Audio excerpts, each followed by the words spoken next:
Hi, I'm Bill Bradley. Join me for a recent excerpt of American Voices.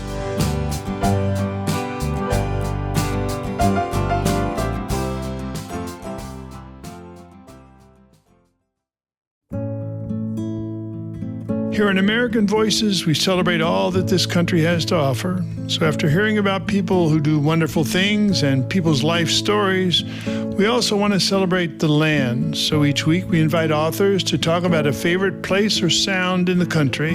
This time we hear from author Julia Sweig. Her new book is called Lady Bird Johnson, Hiding in Plain Sight. Here's Julia Sweig.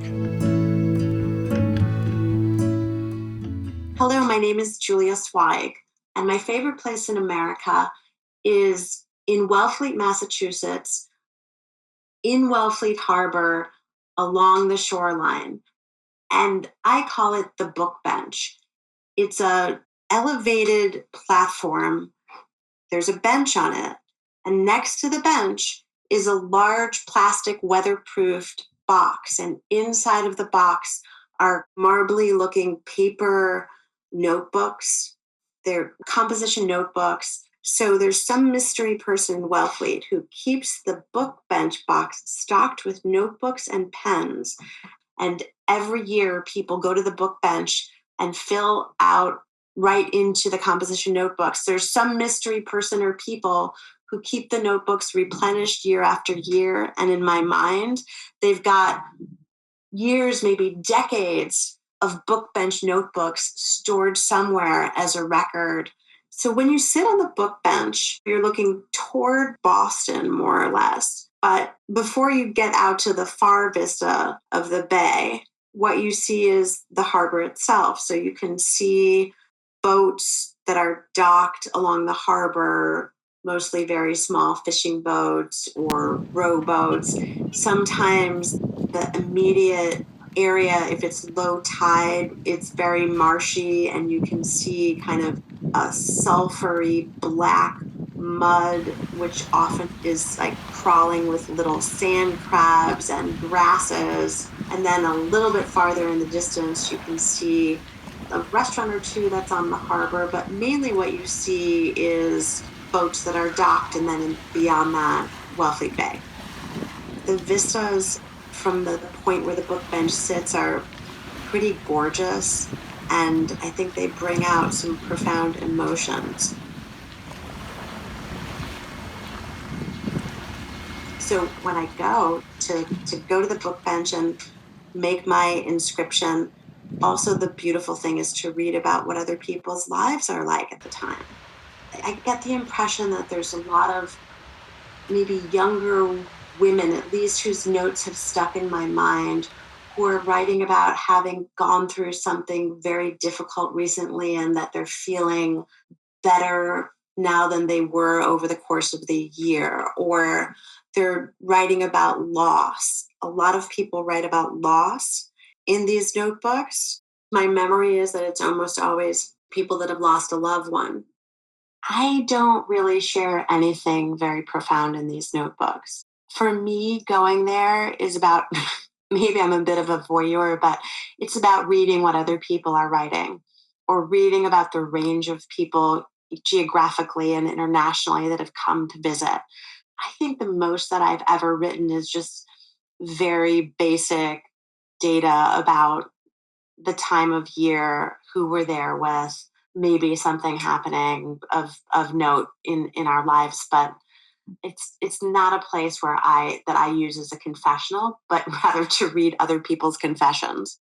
I think I'm the one that's the oddball here, because year after year I've read people kind of often pouring their hearts out about something into these notebooks, because they're not even anonymous. Often people sign their names. Sometimes they sign their full names, first and last names.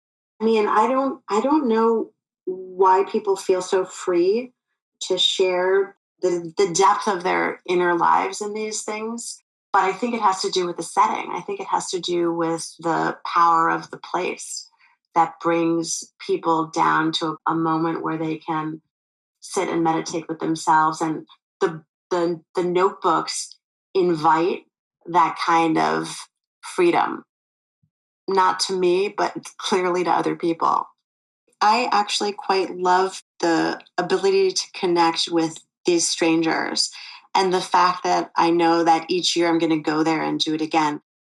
I know that every year that I go to Wellfleet, I feel like I'm tracking time. I feel like it's a way for me to register that these habits and patterns that other people are demonstrating is something that I need to make a ritual out of as well. If somebody wants to write down something personal about loss or about achievement or about pleasure or pain or the cycles of life that they and their loved ones are living through, the notebooks are in fact open books, invitations to tell their stories. So I feel like I'm participating in a community ritual.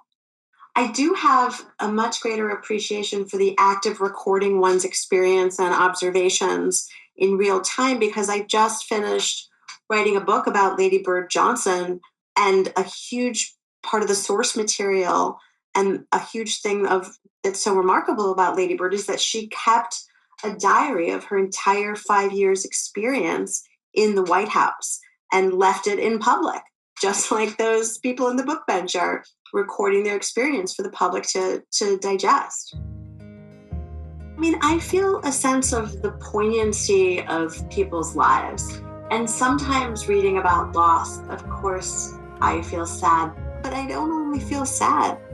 I also feel grateful. That's another very strong feeling because I haven't been compelled to record a loss in those notebooks, and I've been lucky enough not to face the kind of loss that I've read about in them. So it is a sacred space, but it's not one where I've ever seen anybody else but the traces that are left in the books of them.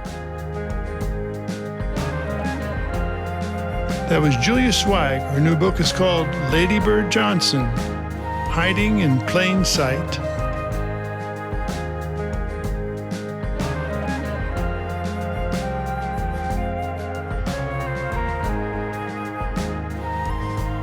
Voices here on my YouTube channel. For more interviews celebrating the goodness and creativity of the American people, click the subscribe button below.